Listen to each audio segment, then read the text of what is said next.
Welcome back to the Fortius YouTube channel. Head Coach Milos with you today, and we are discussing PCT, post-cycle therapy.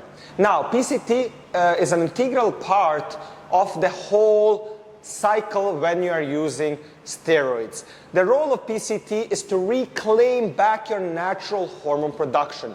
Now, when you start using performance-enhancing drugs, your natural hormone production starts to slow down and eventually gets completely suppressed.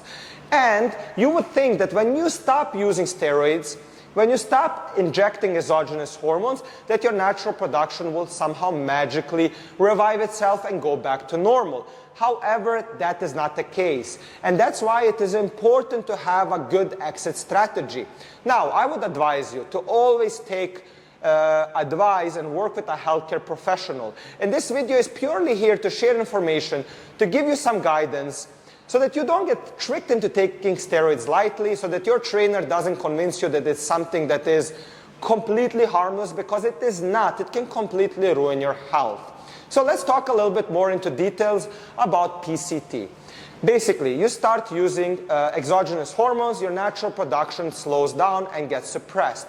Now, the post-cycle therapy has the goal to revive your hypothalamus pituitary testicular axis, which is responsible for balancing testosterone and estrogen, the production of testosterone, and making sure that your testosterone levels remain high while your estrogen levels remain in control.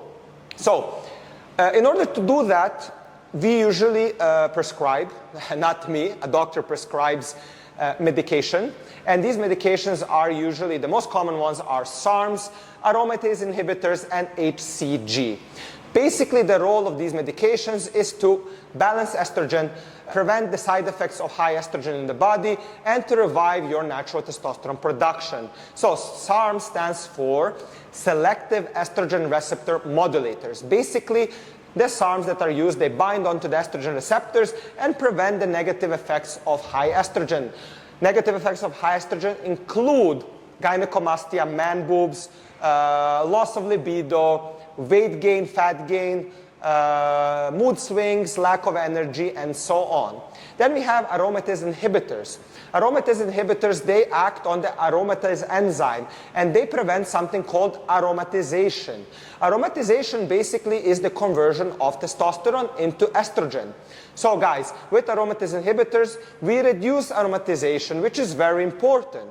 Then we have HCG, which stands for human chorionic gonadotropin. Now, human chorionic gonadotropin is an effective tool that mimics the luteinizing hormone.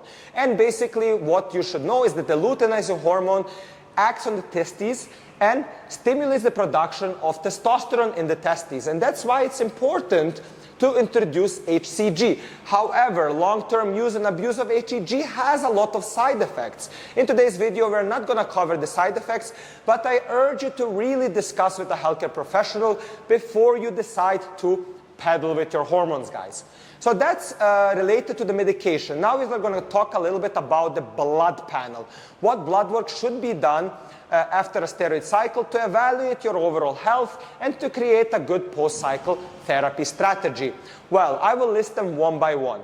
Testosterone, total and free testosterone, because obviously we want to regulate our testosterone levels. We want to keep them high, and we want to revive our natural testosterone production.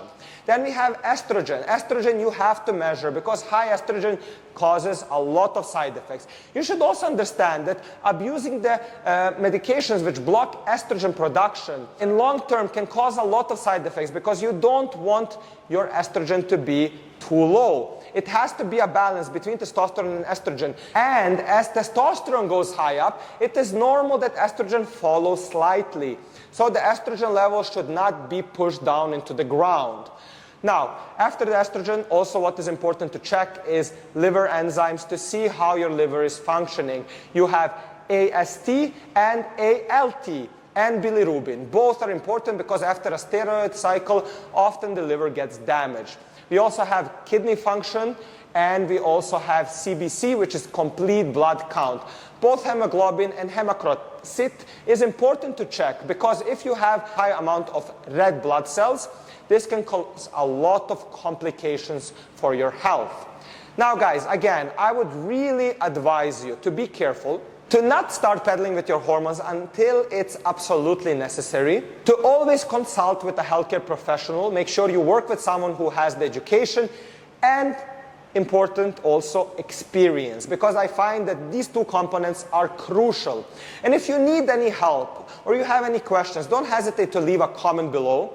Don't hesitate to reach out to us on our website, fortisdubai.com, and we can put you in touch with the healthcare professionals that have experience in the field, both athletes and general population, to improve their health performance both inside and outside of the gym. So please share this video, like and subscribe to this channel, and stay tuned for much more information that is gonna come your way.